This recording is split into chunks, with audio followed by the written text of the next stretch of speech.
Okay, everyone, so this is where we left off. You have your pie pieces. They're going on to their own layers. And let me go into Adobe. So we have our template. We have layer 1, 2, 3. You would have 4, 5, 6, 7, 8. They would all have their own pie piece on them. And once you have that, you'll have something that looks kind of like this. And my Adobe's on a little bit of a delay because it's kind of a little overloaded. So you might notice my designs disappear and then reappear.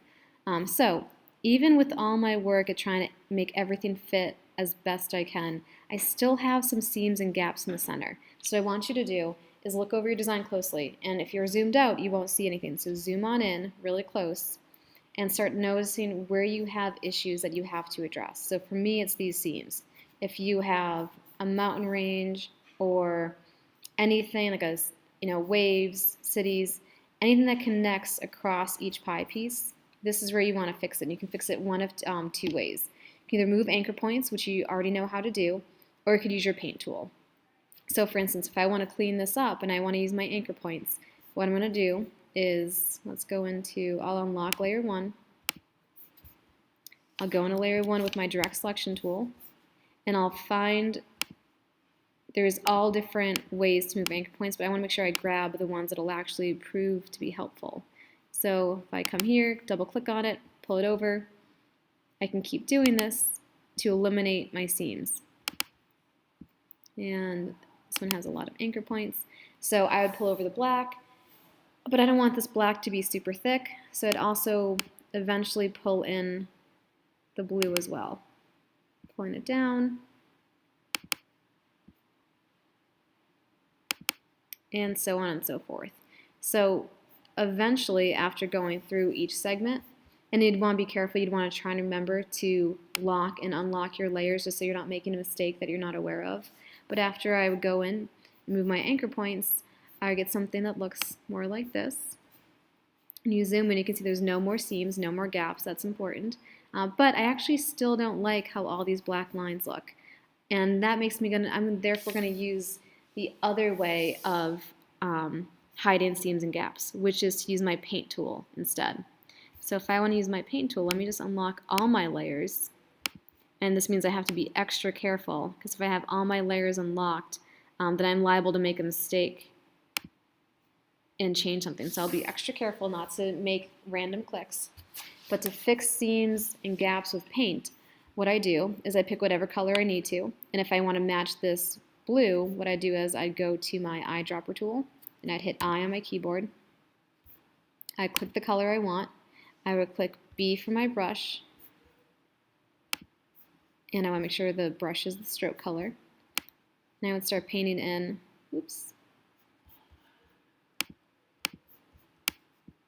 Yeah, I think that's because this is layer 5, so you can only actually paint on layer 5 and let it be visible.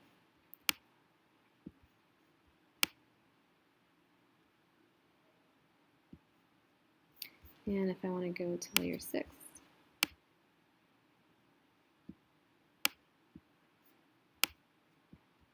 that's layer 6. So you get the idea. You take your paintbrush, you paint over everything, and what I would do is paint it as carefully as possible. I'd have to also match this color if I wanted to be extra high standards. So I'd hit I for my eyedropper tool, get that light blue, hit B for my brush, and then brush over here. And since I want to be extra specific, I'm going to also redo these lines with my paintbrush tool. I'll make my paintbrush a little bit smaller. Oops, way too big. I'm going to use my keyboard shortcut to make that brush smaller. And now I just redraw in these lines.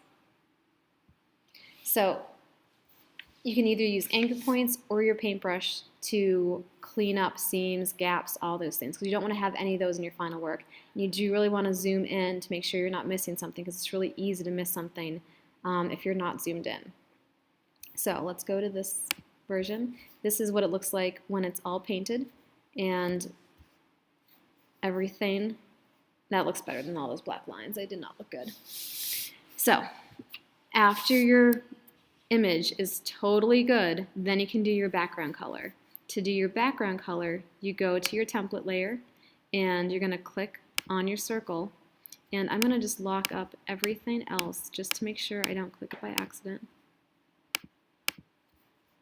Okay, so back to template, not locked. And you can fill it with a solid color, and that's just fine. I'm going to make my stroke invisible because I don't think it'll look good to have a black outline. Let's see. It's a nice swampy color.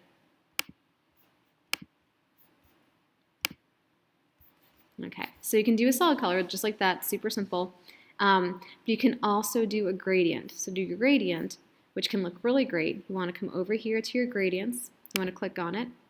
And if you have that little bug where things default to grayscale, remember, click on the color area of your slider, double click it, go to your menus, and go down to CMYK. Same with this one. And my computer has that bug. I know a lot of your computers have that bug. CMYK. Let's pick some random colors just to start. Let's actually do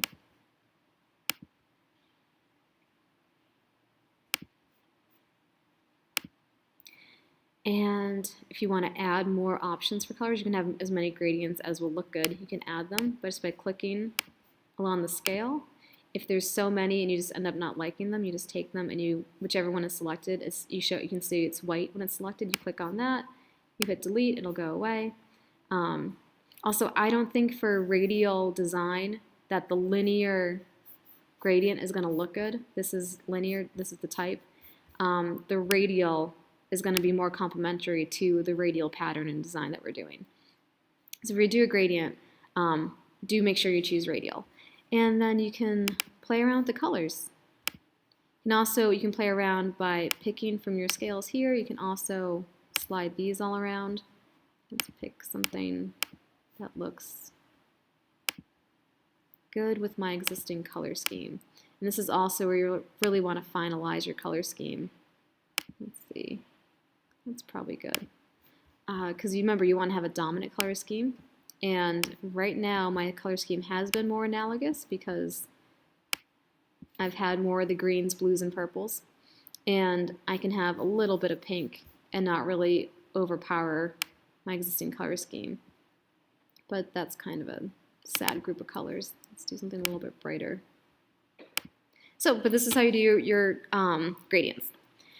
So once everything's done and you have your colors, the last thing you need to make sure you do before you print is you need to clean up your template. Sorry, I just have to change this. I can't stand looking at something that looks this bad. That's, I guess, not quite as bad. So let's get rid of view. And let's go to this circle template layer. Now what I want to make sure I do is get rid of all my guidelines and my line segments. So if I click on my line segments, I can hit delete.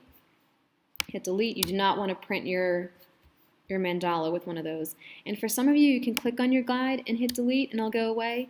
Some of you might not have that option. Maybe you click on your guide, that hit delete and went away. But I'm going to do undo. So you click on it, it doesn't do anything. Just go to view, go to guides, go to clear guides. That'll make them all go away as well. And then once your circle is full of color and you have your guides all deleted and your line segments all deleted, then you are going to be ready to print. And there's one last tutorial to walk you through how to print on the Epson printer. Okay, enjoy.